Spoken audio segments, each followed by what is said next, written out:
여러분 안녕하십니까? 오늘도 우리 함께 요한계시록 연구 14장 셋째 천사의 기별 우리 7번째 강의로 오늘 함께 세세토록이라는 주제로 말씀을 나누겠습니다. 요한계시록 14장 10절 11절 거룩한 천사들 앞과 어린 양 앞에서 불과 유황으로 고난을 받으리니 그 고난의 연기가 세세토록 올라가리로다. 불과 유황은 소돔과 고모라에 내렸던 심판을 그대로 재현하는 표현입니다. 창세기 19장 24절 여호와께서 하늘 곧 여호와에게로서 유황과 불을 비같이 소돔과 고모라에 내리사. 오늘날도 지구 여러 곳에서 화산이 폭발하고 땅속에서 용암이 분출할 때 같은 모양이 일어납니다. 예수님의 재림 때 다시 심판의 유황불이 악의 세력의 주동자들에게 임할 것입니다. 요한계시록 19장 19절 20절 또 내가 보매 그 짐승과 땅의 임금들과 그 군대들이 모여 그 말탄 자와 그의 군대로 더불어 전쟁을 일으키다가 짐승이 잡히고 그 앞에서 이적을 행하던 거짓 선지자도 함께 잡혔으니 이는 짐승의 표를 받고 그의 우상에게 경배하던 자들을 이적으로 미혹하던 자라. 이 둘이 산채로 유황불 붙는 못에 던지우고. 그러나 이 유황과 불의 심판은 천년기 이후에 있을 지구의 완전한 심판의 맛보기일 뿐입니다. 요한계시록 20장 10절 또 저희를 미혹하는 마귀가 불과 유황못에 던지우니 14절 15절 사망과 음부도 불못에 던지우니 이것은 둘째 사망 곧 불못이라. 누구든지 생명책에 기록되지 못한 자는 불못에 던지우더라. Fire lake, 불을 타는 거대한 호수, 이런 표현이 마지막 심판을 잘 설명하고 있습니다. 유황은 약용과 독성을 가진 물질로 고온에서 금을 제외한 대부분의 금속과 화합 반응을 합니다. 완전히 태워 없애는데 유황불이 사용된 것으로 보아 고온의 연료인 것으로 보입니다. 중동 지방의 흔한 물질이었으므로 그 강한 불꽃과 유독한 연기가 하늘의 진노를 상징하는 데 쓰여진 것입니다. 특히 지구를 완전히 정화시키는데 이 유황불을 사용하십니다. 죄로 인한 환경오염과 바이러스까지 깨끗하게 태워 없애시고 이 지구에 새 하늘과 새 땅을 창조하실 것입니다. 말라기 4장 1절 만군의 여호와가 이르노라 보라 극렬한 풀무불 같은 날이 이르리니 교만한 자와 악을 행하는 자는 다 초계 같을 것이라.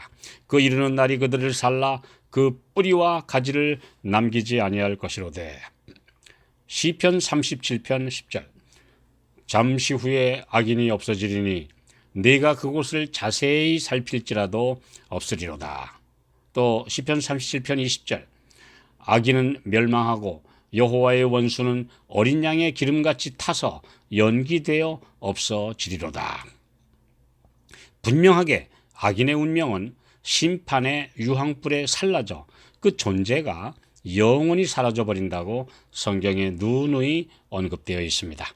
절대로 영원 지옥에서 무한한 세월 동안 고통하며 울부짖을 것이라고 하지 않았습니다. 영원 지옥설은 자비하신 하나님의 품성과 전혀 조화될 수 없으며 그분의 사랑에 대해 의문을 품게 하는 거짓 가르침입니다. 악인이 지옥불에서 영생할 것이라는 이런 주장은 사람이 상상조차 할 수 없는 무서운 상황입니다. 이런 가르침은 다 사탄의 이교 사상에서 가져온 것이며 사람들에게 하나님을 안 믿으면 무지막지한 고통을 받을 것이라고 협박하여 무서워서 그분을 믿게 하려는 중세 카톨릭 교회의 교리입니다. 이런 전도 방법은 무지한 대중에게 공포심을 주어 맹목적으로 따르게 하려는 우민화 정책을 모방한 것입니다. 그러나 현대 지식인들에게는 이런 말은 거부감과 함께 기독교에 대한 혐오감을 일으키는 주요 요인이 되고 있습니다.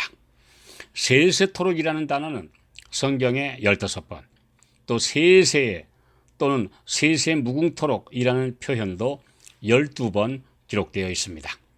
하나님께 찬양 드릴 때는 당연히 영원하신 분이시므로 세세토록이란 표현이 글자 그대로 영원무궁토록이라는 의미로 사용되었습니다. 히브리서 1장 10절로 12절.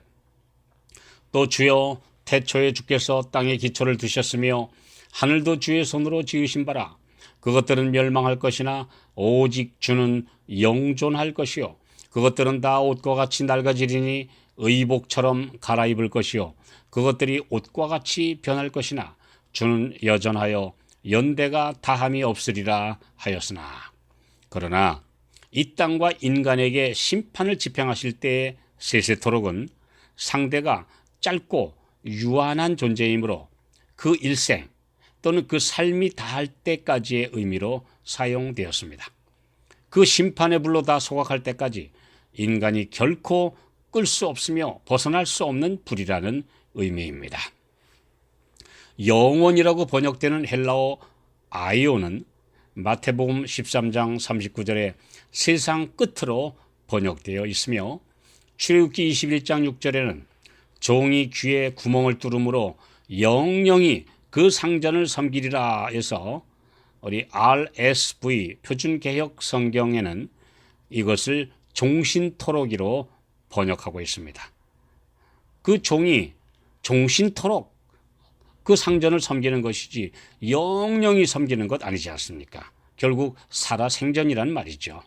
영원이라는 단어가 사람에게 쓰여질 때에는 평생 또는 종신토록의 의미가 된다는 것을 이로써 알 수 있습니다. 이사야 34장 8절로 11절. 이것은 여호와의 보수할 날이요 시온의 송사를 위하여 신원하실 해라. 에돔의 시내들은 변하여 역청이 되고 그 티끌은 유황이 되고 그 땅은 불붙는 역청이 되며 낮에나 밤에나 꺼지지 않고 그 연기가 끊임없이 떠오를 것이며 세세에 황무하여 그리로 지날 자가 영영이 없겠고 당화와 고슴도치가 그 땅을 차지하며 부엉이와 까마귀가 거기 거할 것이라. 이처럼 하나님의 은혜를 거절한 국가에 심판이 집행되는 것을 묘사하고 있습니다. 그러나 그 에돔 땅이 지금도 타고 있지는 않습니다. 그리고 그 땅이 계속 연기가 올라가지도 않습니다. 결국 그 땅은 이제 심판의 불에 타온 다음에 황무한 채로 있다가 지금은 다시 사람들이 살고 있는 땅입니다.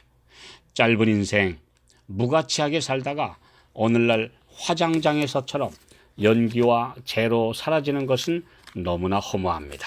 죄와 바이러스와 함께 소멸되지 않고 신의 성품에 참여하여 영원한 삶을 누리도록 주님께서 애타게 호소하시는 말씀입니다.